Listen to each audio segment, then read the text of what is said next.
Bonjour, aujourd'hui dans la série Patrick Modiano, Remise de peine.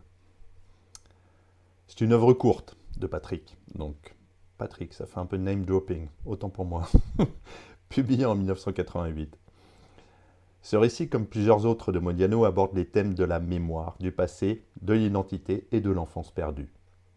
Dans ce texte, le narrateur plonge dans ses souvenirs d'enfance, marqués par des moments d'incertitude et d'instabilité. L'histoire évoque également le poids des non-dits familiaux et des secrets, deux thèmes récurrents chez l'auteur.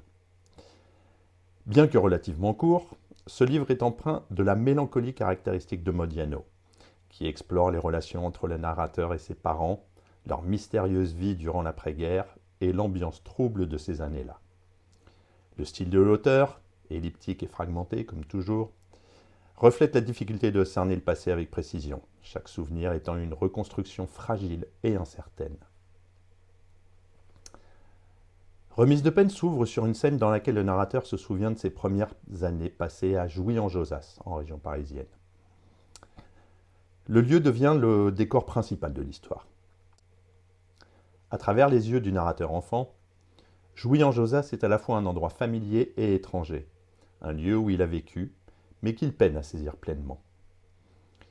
Le récit se déroule peu après la Seconde Guerre mondiale, une période donc de reconstruction et de secrets non résolus. L'atmosphère générale est teintée d'un sentiment d'incertitude, reflétant non seulement le climat politique et social de l'époque, mais aussi les sentiments personnels du narrateur. Dès les premières pages, Modiano instaure un sentiment d'étrangeté, où chaque détail semble receler un mystère à demi révélé. Dans cette ambiance, les souvenirs du narrateur apparaissent comme des fragments épars. Ils sont parfois clairs et précis, mais souvent flous et imprécis.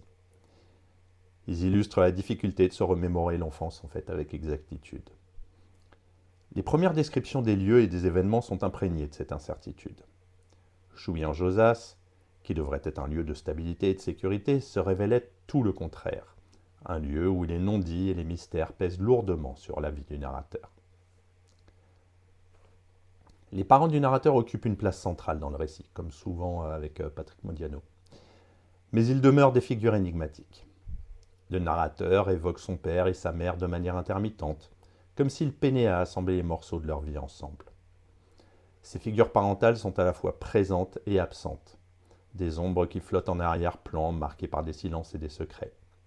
Sachant que son père, je vous le rappelle, était un passé flou pendant la Seconde Guerre mondiale et sa mère était une actrice qui ne faisait pas très attention à lui, on va dire, qui faisait des films, des pièces de théâtre, mais qui ne prêtait pas attention à son fils. Pas d'attention.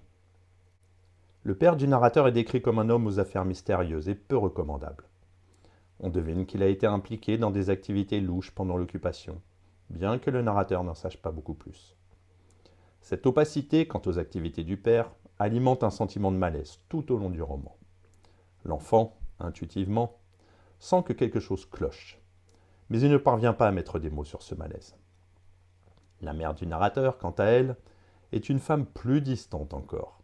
Actrice, elle est souvent absente, préoccupée par sa carrière. Elle semble vivre dans un monde à part, détachée des préoccupations quotidiennes de son fils. Cette distance maternelle crée un vide émotionnel dans la vie du narrateur, un manque de repères affectifs qui accentue son sentiment de solitude et d'abandon.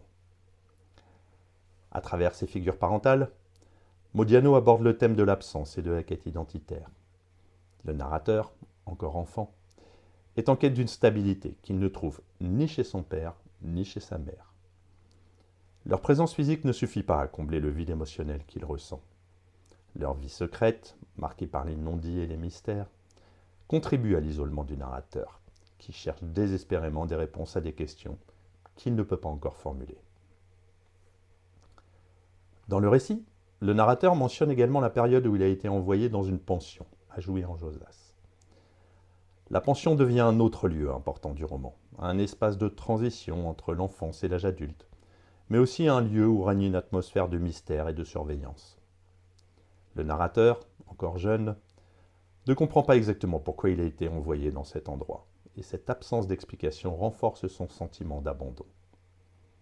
À la pension, il rencontre plusieurs personnages qui, bien qu'éphémères, laisse une empreinte durable dans ses souvenirs. L'un des personnages les plus marquants est un homme nommé Cousin, un surnom qui évoque à la fois la familiarité et l'ambiguïté. Cousin est un homme étrange, qui semble entretenir des liens avec le père du narrateur et qui, à un certain niveau, incarne l'atmosphère trouble qui entoure toute la famille. Les autres pensionnaires sont également des figures floues, des silhouettes qui apparaissent dans le récit sans jamais être pleinement décrites. Modiano les présente comme des acteurs secondaires dans la vie du narrateur, des personnes qui passent brièvement dans son existence sans réellement jamais s'y installer. Leur présence renforce l'idée que la vie du narrateur est peuplée de rencontres éphémères et de personnages insaisissables, un reflet de la fugacité et de l'incertitude qui caractérisent son enfance.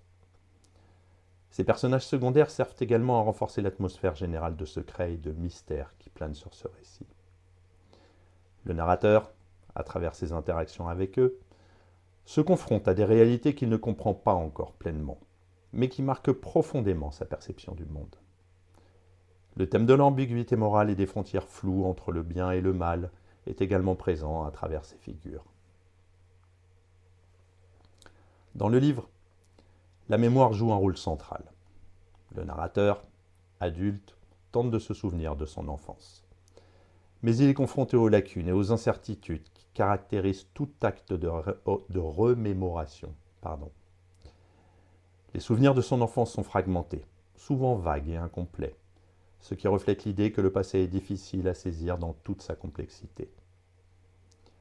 Modiano met en lumière l'idée que la mémoire est un processus actif de reconstruction, où chaque tentative de se souvenir est influencée par des distorsions et des oublis.